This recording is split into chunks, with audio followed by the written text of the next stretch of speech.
It's my birthday. I'm 45. Anyone else dread that fateful day when your age in no way reflects how you feel? In my attempt to embrace 45, I started to think about my life and the milestones that stuck out. High school and college graduation, getting married, having our first child, buying a house, adopting 3 kids from Russia, and shortly after our last move, we had our 5th child. Shortly after this picture was taken, my husband was killed in a car accident, leaving me to be a widow with 5 kids. A few years later, we moved to Amsterdam and spent 3 consecutive summers going to Russia, working with orphanages, taking teams there with us. Then in Amsterdam, I started reckoning and bought a house. Was remarried in 2009, and shortly after that, we've spent the last 3 winters going to South Africa, taking teams of students to work with the marginalized in informal settlements and townships in South Africa. Reflecting on these events, I am so grateful for all that I have been given and the richness of my life.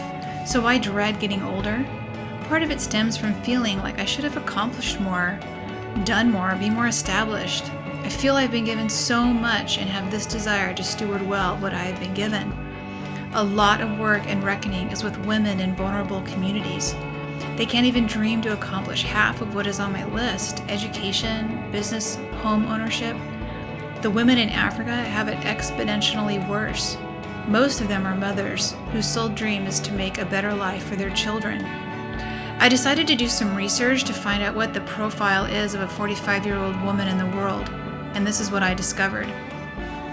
The average 45-year-old woman right now is illiterate, has at least 5 children, some may have died, probably alone, and a farm worker on a property that is not hers. She most likely has AIDS, and her access to clean water is limited. I can't even comprehend what it would be like to live in those circumstances, and the truth is, I never will. How can I be so confident in saying this? There are 3 major things that have kept me from poverty: education, family, and community. Let me qualify family and community as both having resources. These safety nets have protected me. For example, when my husband died, I was unemployed and just had my 5th child. There was no life insurance. I was incredibly vulnerable, and I was essentially homeless, but I had family and a community and an education, and these nets caught me. I was taken care of and very well. Because of the support I was given, I was able to relocate to a new country and in a few years buy a house and begin to help others by starting reckoning. If I didn't have all 3 nets, life would have been much harder and I wouldn't be where I am today. These other women, over 550 million of them, don't have one of these 3 nets. They aren't educated, they can't even read, they have family, but they are responsible to take care of them. Community is strong in relationships but short on resources. Now these courageous women fighting for the future of their children need help, education, support, and resources to lift them out of the cycle of poverty. Here's the bottom line. So many others have helped me, I can't name one thing that I have accomplished alone. I feel compelled to make my life count in changing the lives of these women and children. I am sure you feel the same way too. You want your life to count, and I'm sure you do all that you can to help the people in your community. Back to my birthday. I'm 45 years old.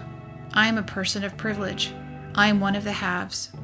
This is weird to think of myself as one of the haves because I am certainly not rich compared to some, but when put next to the majority of the women in the world, I am. And more than likely, so are you. So if I could be so bold as to share my birthday wish, a gift, not for me, but for those who work on my staff and the work that we do in reckoning. We are mostly women, professionals, who earn a fraction of what we could be earning if we chose to make money our goal. Join us in helping these families, these women. Link arms with us today so that we can provide nets to catch them. Let's make a serious effort in abolishing the cycle of poverty. Our goal is $10,000 in a few months. This money will be used to train, coach, and lead over 300 women and children, and yes, even men. Donate today, be a link in our net, click on the icon below, and link arms with us.